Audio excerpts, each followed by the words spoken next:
जवाई से आयल रहले तोहार बापू सा के पास। कल जब तू हमसे कहले रहलू कि तू दोनों के बीच सब कुछ ठीक बा, तो हमके विश्वास न भइल, मगर अब हम समझ गए कि जवाई से ऐसा काहे कैली। हमार बात के विश्वास करी मासा। अरे ऐसे भी केहू रोवेला पगले। अवश्य जवाई सा तोहरा आंसू देख लेले होखी है, तबे तू कहले तोहर बापू सा से कि हम लोग थोड़ा दिन और रुक जाएं। हम आपके इतना तकलीफ देव कि आप ओकरा के केहू से बांट भी ना सके। आपके हमार खौफ नहीं खेना, अब आपको खौफ के जाना। हम जानबूझ के आपके वालिदैन के रुकनी ताकि खौफ में आओ हर पल रही कि अब का हुई हम कौन चाह चलब। आप हमके मिर्च खिला के हमार जबान पे ना हमार जहन में आग लगाइए बा। मुगल सल्तनत में कोनो और के परचम लहराइल बहुत बड़ गुनाह बा। और आप कदाचित ई बात के ना जाने ले कि कलाकार के कोनो सीमा ना हो खेले, और अपन मातृभूमि से प्रेम करल कोनो अपराध ना। और यदि अपराध है फिर तो दंड आपके भी मिले के चाहिए और हमके भी, कहे कि हम और आप भी अपन मातृभूमि से प्रेम करेले। और आपके जोधा बेगम,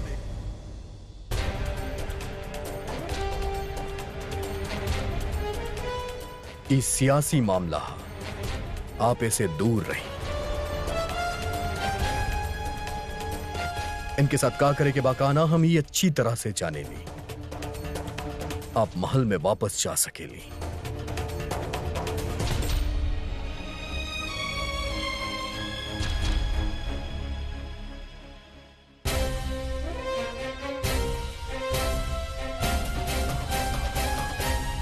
आपन ऊपर लगाए इल्जाम के कोनो जवाब बा तारा पास? के बाड़ा तू लोग? कौना सूबे से बाड़ा? हम वही जैसे बानी हुकुम जहवर और ससुराल बा राजकुमारी जोधा के पीहर हा। हमनी आमेर से बानी हुकुम। हमनी आसपास के सब राज्य में जाके अपन डेरा लगावे नी, खेला दिखावे नी, प्रजा के मनोरंजन करके आगे बढ़ जाए नी। आज तक केहू के भी राज्य में केहू भी रोकलस टोकलस ना, लेकिन आज ही हमनी के पास ये ध्वज देख के हमनी के मार मार के बंदी बना ले। पर हमार सवाल के जवाब अभी तक ना मिला। ली परचम तारा पास कैसे? ध्वज नृत्य में काम आवे वाला सामग्री है। जो तरह से हम तलवार लेके नाचे नहीं, गाए नहीं, सर पे आग लेवे नहीं, वही तरह ध्वज नृत्य होखेला। एगो कलाकार ओकर प्रयोग करेला।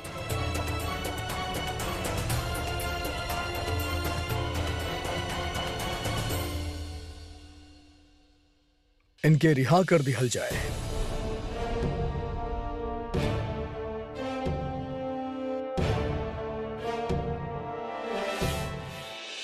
आमेर के राजा साहब आजकल यहाँ हमनी के मेहमान बाड़े और हम उनके शान में एगो जश्न रखले बानी। हम चाहतानी तू जश्न में अपन फन दिखावा। अपन इलाका के फन देख के वो बहुत खुश हुई हैं। घड़ी खंबा शहंशाह, जैसन राउर आदेश। हम आपसे कुछ बात कर चाहता नहीं। तकलिया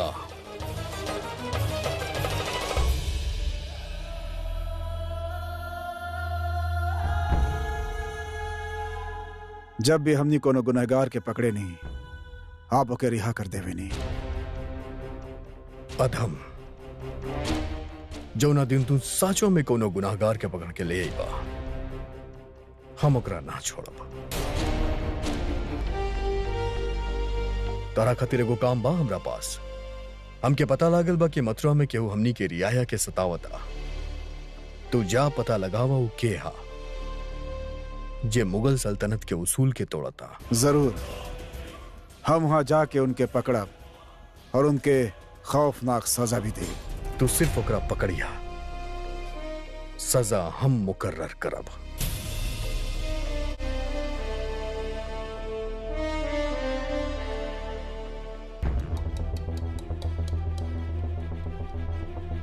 जे के मुजरिम माना ओके सजा देवे से हमके केहू ना रोक सकेला जलाल, तू भी ना।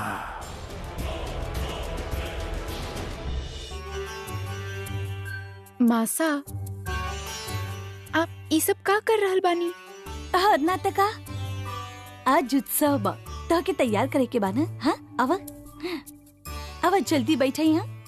तू लोग लावा, जल्दी जल्दी लावा। मासा, आप रहे दी ना, ये सब लोग बाड़े तो सही हमके तैयार करे खातिर। पर पता ना हमके दूसरा अवसर कब मिली। पता बा जोधा, तोहर शादी में जब हम तोहके तैयार करत रहनी ना, तब लागल रहे कि अंतिम बार तैयार कर रहल बानी। ई चेहरा दोबारा कब देखे के मिली पता ना रहे। और आज हम जी भर के तैयार करब तोहके।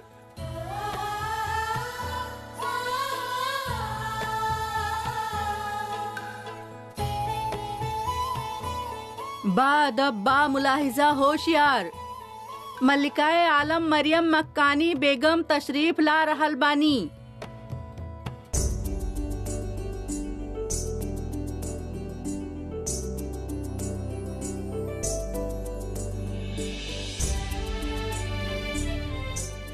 प्रणाम अम्मी जान। खुदा तोके उम्र दराज करे, दुनिया के हर नेमत, हर खुशी बख्शे। अरे रानी साहिबा, रउआ यहाँ मौजूद है?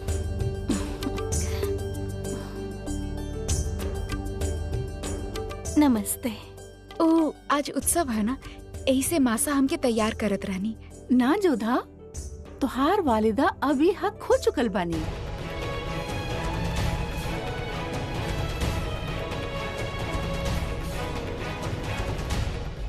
जी अभी अभी तोहार मुंह से हमरा खातिर अम्मी जान निकलल ना, ता अब माँ के हक ता हमार भइल ना।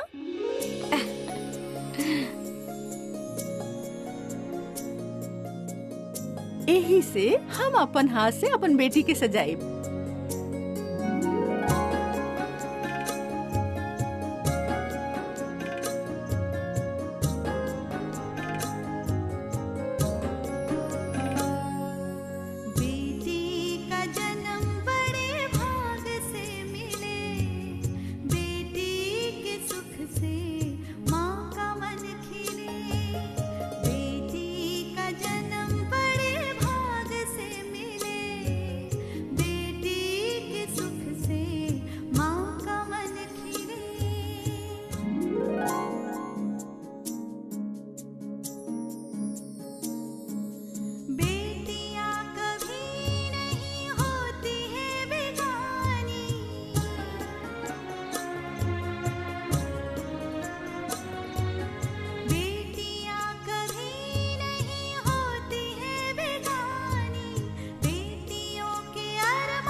खुशामदीद राजा साहब, तशरीफ रखी।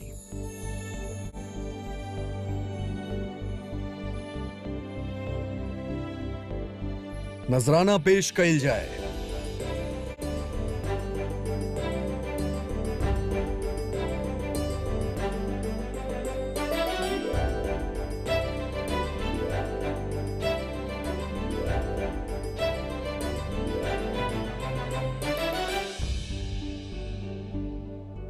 जश्न शुरू कइल जाए।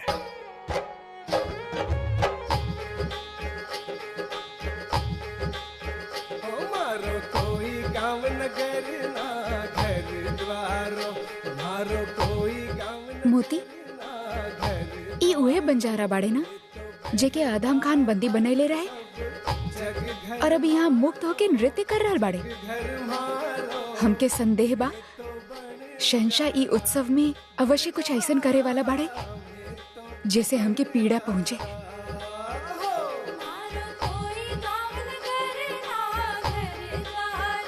आसमान रो कंबल ओढ़े नाचे हम, बड़े बड़े राजारी किस्मत भाचे हम। आज आगरा कल काबुल में अपना डेरा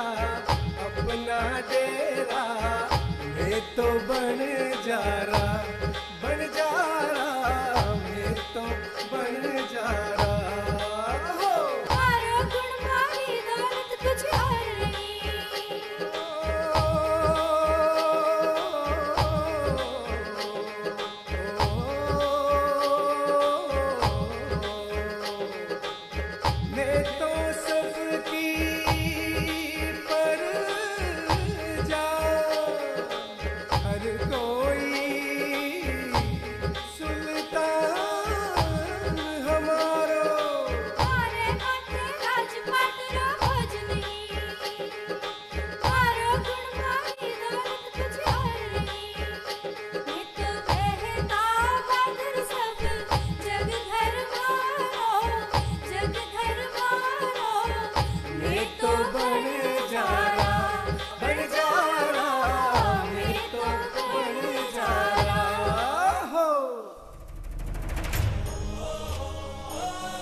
आपके ये अतिथि सत्कार हमरा सदैव स्मरण रही। राजा साहब हमके लागल कि आप अपन सरहद से इतना दूर बानी, त काहे ना आपके अपन जमीन के अपन तहजीब के याद दिलावल जाए। शहंशाह, रउआ ये उत्सव के माध्यम से सिद्ध कर देनी कि मुगल और हिंदुओं के बीच के संबंध समन्वय बन सकेला। पर जश्न अभी खत्म न भइल राजा साहब। आपके आतरान में पेशे खिदमत बा शतरंज के खेल, जे कबो कबो मोहरा से ना खेलल जाला, खेलल जाला जज्बात से। हमार जीवन के आप खेल बना देले बानी और अब इमे हमार माता पिता के भी सम्मिलित कर ले। आज के खेल बहुत खास बा, काहे कि आज ही खेल के जे जीती ओकरा शहंशाह एगो वादा नजर करी है, और वो वादा ई होई कि जो भी उ खेल के जीती हमसे कबो भी कैसे भी कुछ भी मांग सकेला। वो हमसे जे मांगी हम ओकरा के देब।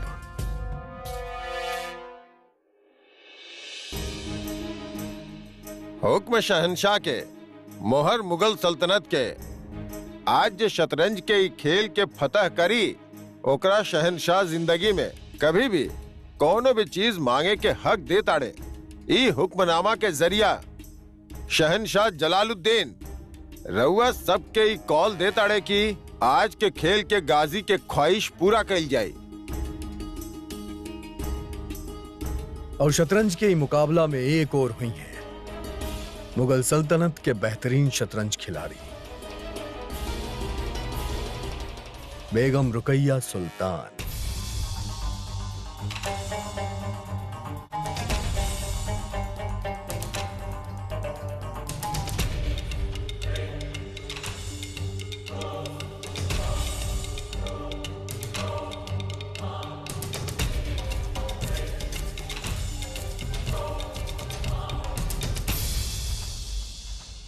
इज्जत अफजाई के शुक्रिया जहाँ पना। अगर रउआ इजाजत देवे तो हम खुद हमरे साथ खेले वाला खिलाड़ी के चुने चाहब। बेशक आप मल्लिका बानी, आपके पूरा हक बा। राजा साहब मुगल और हिंदू तहजीब के मिलन के बात कैले रहले।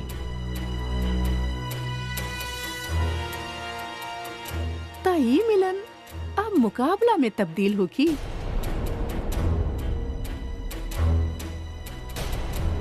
हम ही खेल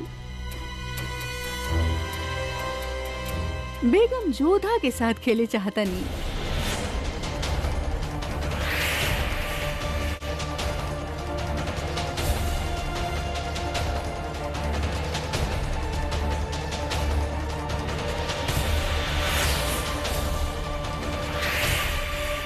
हमके बहुत खुशी हुई जब हमार दोनों बेगम ई खेल के मुकाबला करिए। यदि रुकैया ये खेल जीत गए तो न जाने का मांग बैठी उस शहंशाह से।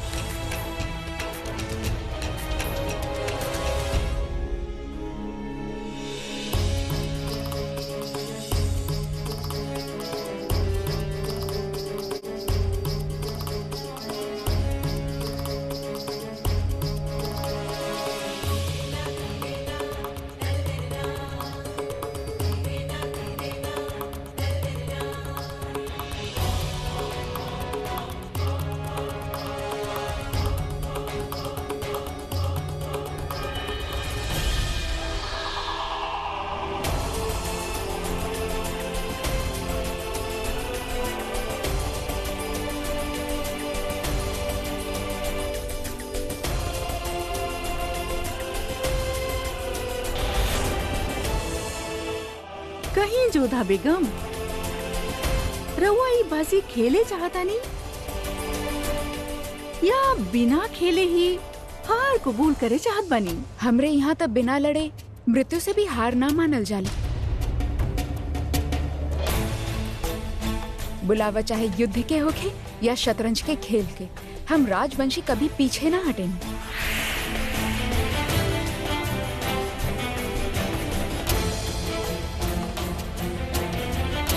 ई खेल खातिर हम प्रस्तुत बनी। मल्लिकाए खास बेगम रुकैया और बेगम जोधा के बीच शतरंज के बाजी शुरू हो रहा बा। रउआ हमसे छोट बानी, यही से पहला चाल रउआ चली है। खेल में आयु या पद ना, चाल बड़ हो खेले रुकैया बेगम। फिर भी अगर आप चाहत बने कि हम पहला चाल चली तो इहे सही।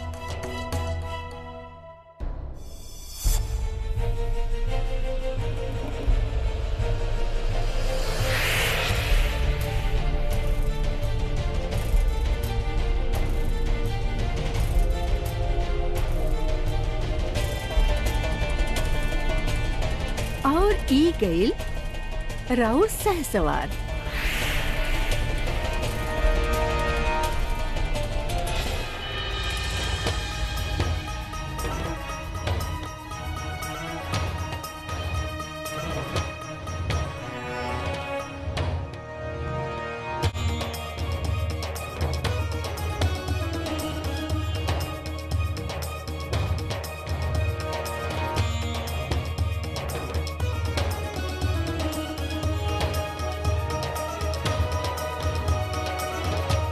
और ई शहीद भइल राउर ऊंट।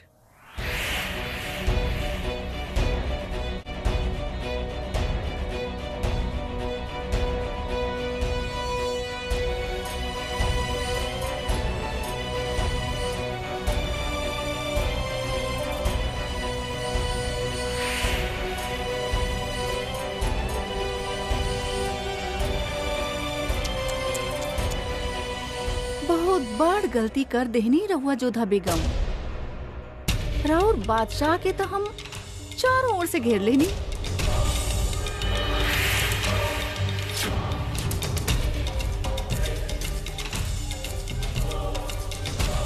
घेर गए लेना राउर शहंशाह।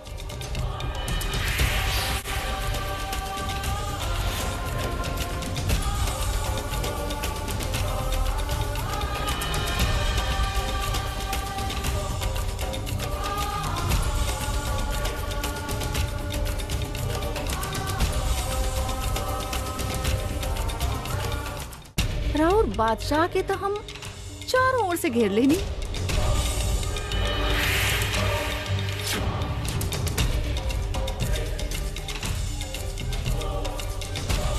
घेर गए लेना राउर शहंशाह।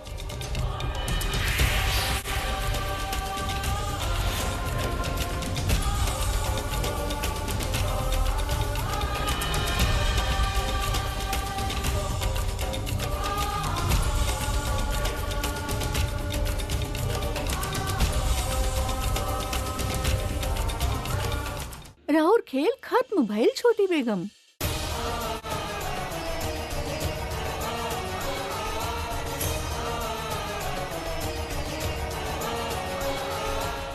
रुक जाएं।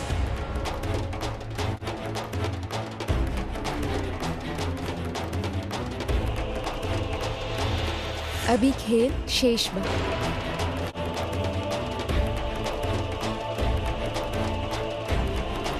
हमके शह देवी के शीघ्रता में आप स्वयं ही मात ले बानी। आपकी दृष्टि केवल हमार शहंशाह पे रहे और ओके घेरे के फेर में आप अपनी बादशाह के असुरक्षित कर देंगे।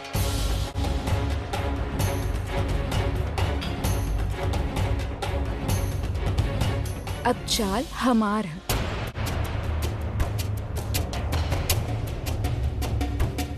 ई शह और ई मात।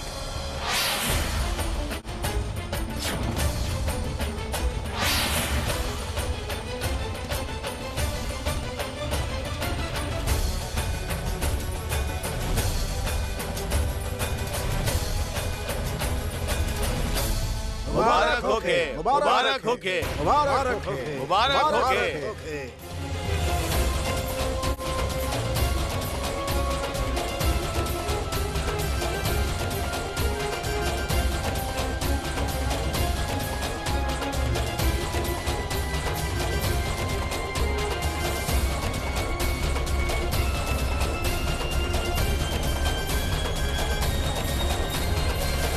जोधा बेगम,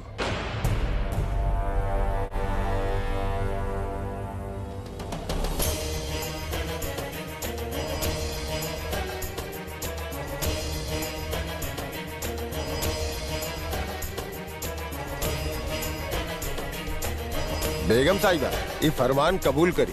हमके ये बात के प्रसन्नता है कि बापूसा, मासा और दादीसा के आशीष से हम ये खेल जीत लेंगे। लेकिन एकरा बदले में हमके कुछ ना चाहिए। हम ये खेल केवल खेल समझ के खेलनी है, शहंशाह के मान रखे खातिर खेलनी है। हमके कोनो भी वचन के इच्छा ना और ना कोनो पुरस्कार के अभिलाषा है।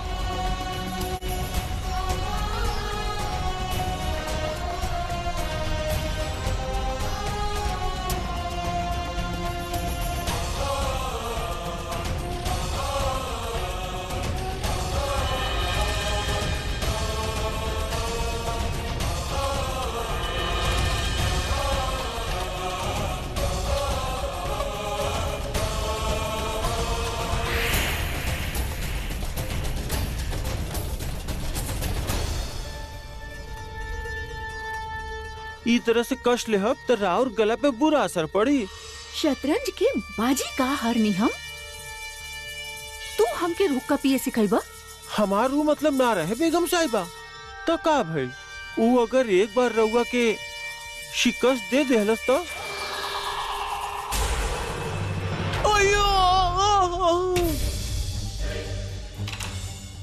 ऊ हमके वापस लाके दा।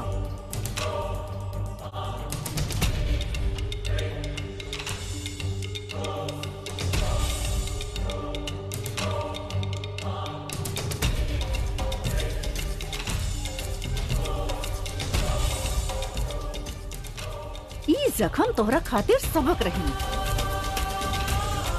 कि मलिका के जख्म पे नमक ना छिड़कल जाला।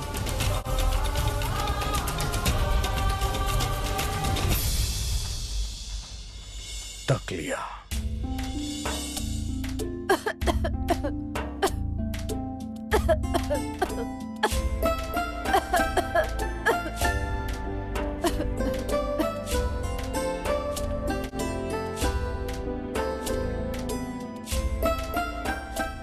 इतना गुस्सा?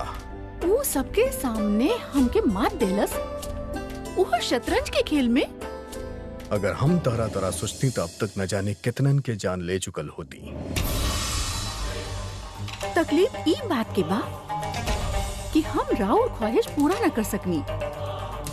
रउआ सबके सामने होके हमरा हाथ से जलील होकर देखे चाहत रहला और हम खुदे जलील हो गईनी।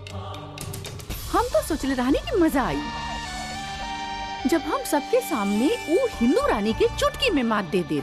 दुश्मन के कमजोर समझल सबसे पहला गलती हो खेला और कई बार आखिरी गलती साबित हो खेला। रहुआ के ई शिकस्त के कोनो मलाल न बा। वाह, बहुत हा, पर हम जताई बना। खान बाबा हमके सिखैले रहे कि कबो अपन शिकस्त के शिकन अपना माथे पे मत आवे दिया, अपन दुश्मन से फतेह के खबर केहू के मत होए दिया और अपन जीत के जश्न जोर शोर से मनैया। यही के सियासत कहल जाला।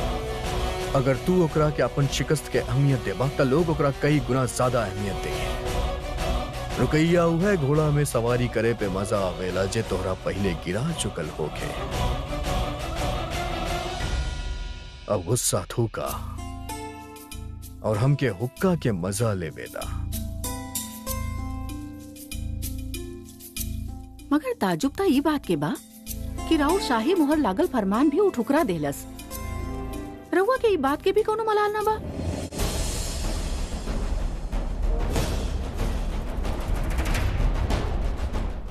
शाही फरमान तो हम ओकरा लेवे पे मजबूर करब ही। बस देखे कि ई बा कि ऊ शाही फरमान के इस्तेमाल कैसे करी।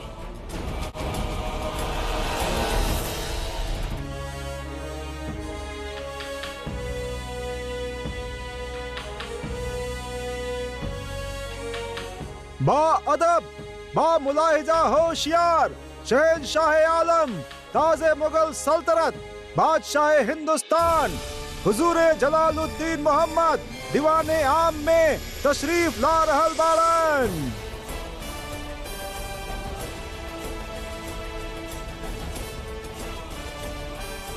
शहंशाह जलालुद्दीन मोहम्मद जिंदाबाद। शहंशाह जलालुद्दीन मोहम्मद जिंदाबाद।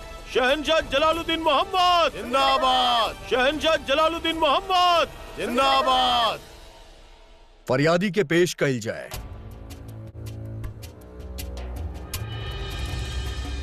कहा का चाहता रहा तू? इंसाफ चाहिए। यह सल्तनत में शहंशाह एक बानी, परचम एक बा, फिर कायदा कानून अलग अलग काहे?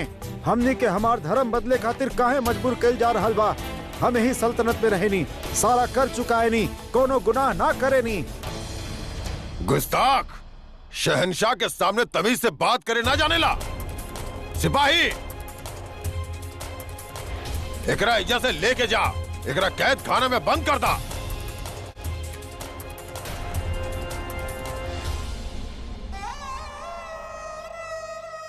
ना, आप ऐसा ना कर सकेले। कोनो तरह के शहंशाह बानी आप, गलत का कहले हूँ। नियम तो राजा और प्रजा सबके खातिर बराबर होखेला। आप एक हिंदू रानी से ब्याह कईनी, उनके अपन धर्म बदले पे मजबूर त ना कईनी, त आप हमरे साथ ऐसा काहे कर रहल बानी?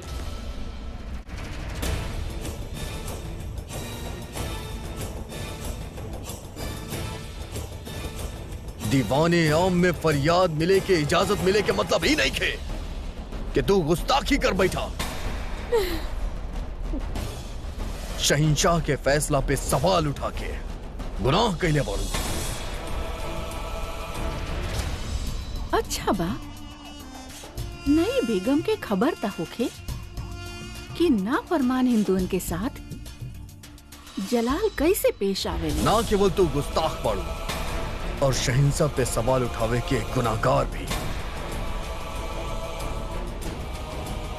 और एक और सजा बा,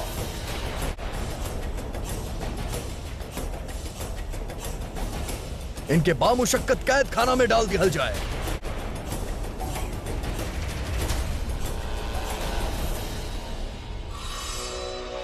और हम चाहता है कि लोग चीख सुने इनकर और मिसाल कायम होके इनके देख के, ताकि कबो भी केहू भी शहंशाह के तौहीन करे के हिमाकत ना कर सके।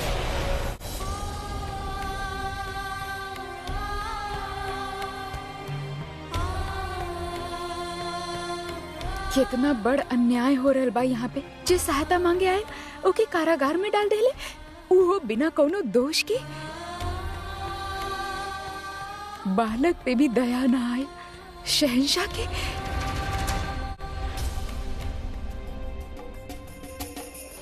बेगम जोधा,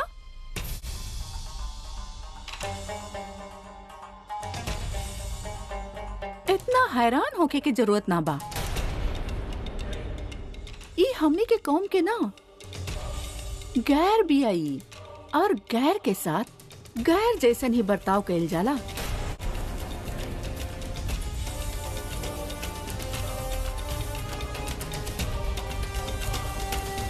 हमरा खातिर का आदेश बा आपके?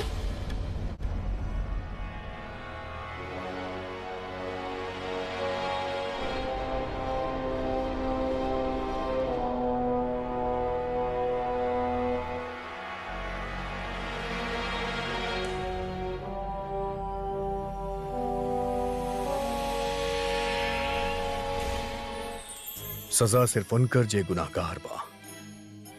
तू अपना घरे जा सकेला। कैसन घर बादशाह? आपके सिपाही लोग तो हमार घर छीन ले बानी। एक गाय रही जेकर हम दूध पियत रहनी, ओहो भी छीन ले। यही खातिर हम आपके पास आइल रहनी, काहे कि राजा तो धरती पे भगवान के रूप होखेला ना, और आप तो हमार माँ बाबा के ही कैद कर लेनी। अब हम कहाँ जाइब, केकरा पास रहब? तोहार वालिद हुमायूं कहे के ता हमार भाई बा, लेकिन गद्दी खातिर ऊ हमार जान के दुश्मन बन चुकल बा। इससे पहले ऊ कामरान के खून बहाए हम ओके फना कर देब।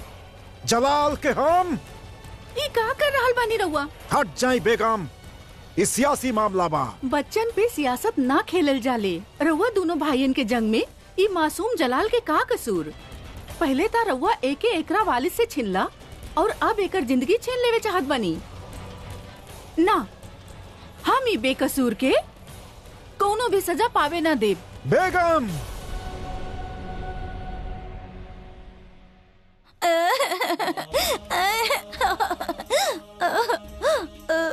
मामूली से चोट बा जलाल, अगर इतना मामूली से जख्म खातिर इतना रोईबा तब बादशाह कैसे बनबा? जख्म के वजह से ना रो रहल बानी हम, हमके अब्बू और अम्मी के याद आ रहल बा। तोहार अब्बू बादशाह हुमायूं और तोहार वालिदा हमीदा बानो दुश्मनन के डर से न जाने इस वक्त कहाँ भटक रहल बाड़े, मगर तू हमार हिफाजत में बड़ा बेटा। हम बानी तोहार वालदान की जगह। जलाल सिर्फ हमार जिम्मेदारी ना बा, हमार जिगर के टुकड़ा बाई। तक्का भाईलेन कर वालिद वालिदैन के पास ना बाड़े। हम बानी इनकर अम्मी जान।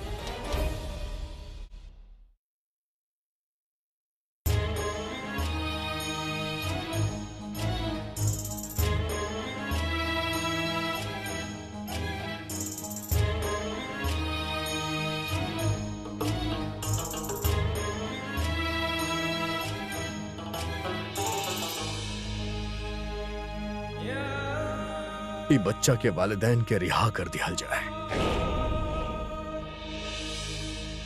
एकर घर, एकर जायदाद सब कुछ लौटा दिया जाए। ये आप का कह रहल बानी? शहनशाह अपन फैसला बदले ने ना। आदम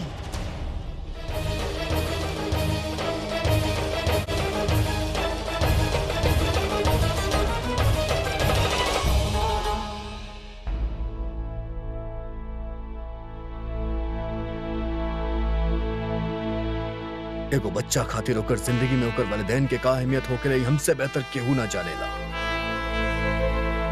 भले ही वो अपन वालिदैन के बगैर पूरा दुनिया के फतेह कर ले, लेकिन फिर भी वो अंदर से अकेल हो खेला।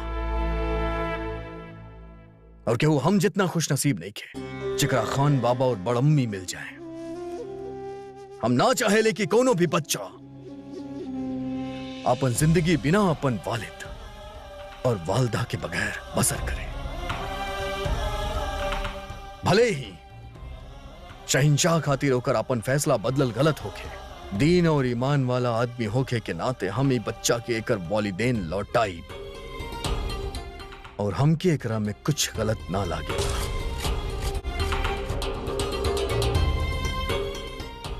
अपन घर जा बच्चा और अपन अब्बू अम्मी से कहिया कि भले ही शहंशाह उनके सजा देले हो।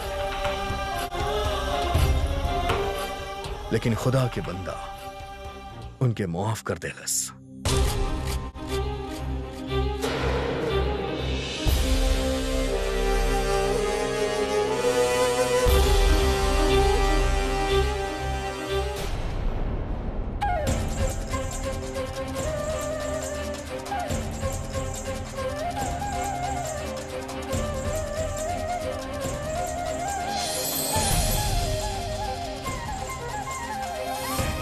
एक कैसन पति देला हमके काना, शहंशाह बन के उनके अन्याय करे में तनिक लज्जा ना आवेली। हमके तो उनके अपन पति कहे में भी लज्जा आ रहल बा। एक ऐसे व्यक्ति के साथ हमार संबंध जोड़ देला जेकर मनुष्य के साथ कौनो संबंध ही ना बा।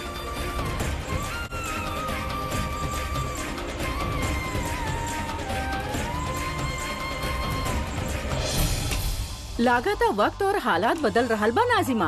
पहले शतरंज के बाजी पलट गईल और अब शहंशाह के फैसला।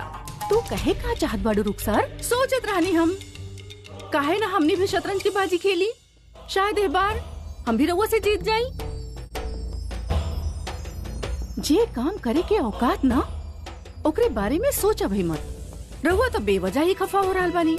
हम तो बस शहंशाह के आज के फैसला के बारे में बात करत रहनी। शहंशाह आज ही खातिर फैसला ना बदल ले काहे कि वो बच्चा हिंदू रहे या बेगम जोधा हिंदू है, बल्कि वो फैसला ई खातिर बदल ले काहे कि वो बच्चा में शहंशाह के आपन बीतल कल नजर आईल। लेकिन ये बात हम तोहके काहे समझा रहल बानी? ये बात समझे के कुव्वत ना बा तोहरा में। यही से बता रहल बानी कि जोधा बेगम हमसे जीतल बानी। ये बात के फैलावे के कोशिश भी मत करिया, बल्कि आपन खूबसूरती संभाले पे जोर डाला। कहीं ऐसा न होके कि शहंशाह के दीदार खातिर उम्र बीत जाए तोहार।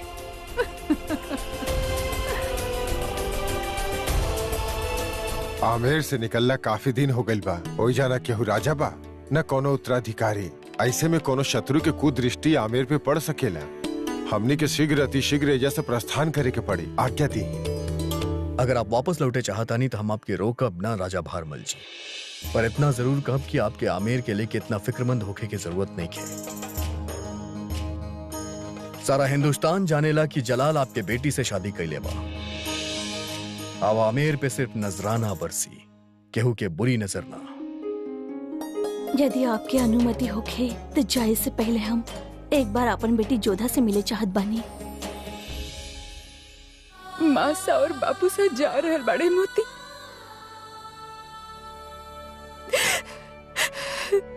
एक और तो मन में ई बात की संतोष है कि हमके वो अभिनय से मुक्ति मिल जाए,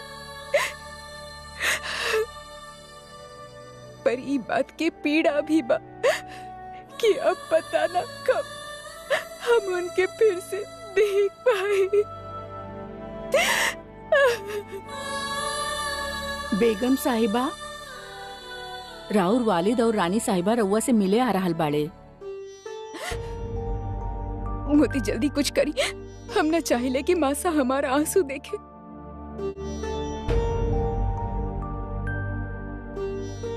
ई का ये कोनो उपटन लगावे के समय बा मोती। जाओ जल और वस्त्र लेके आवो।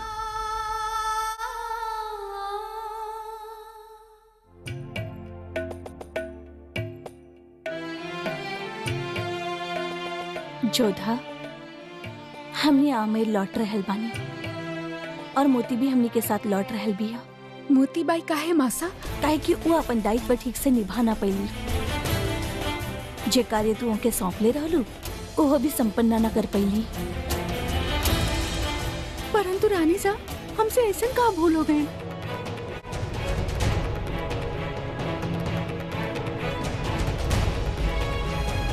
जोधा के आंसू तू न छिपा पैलू मोती।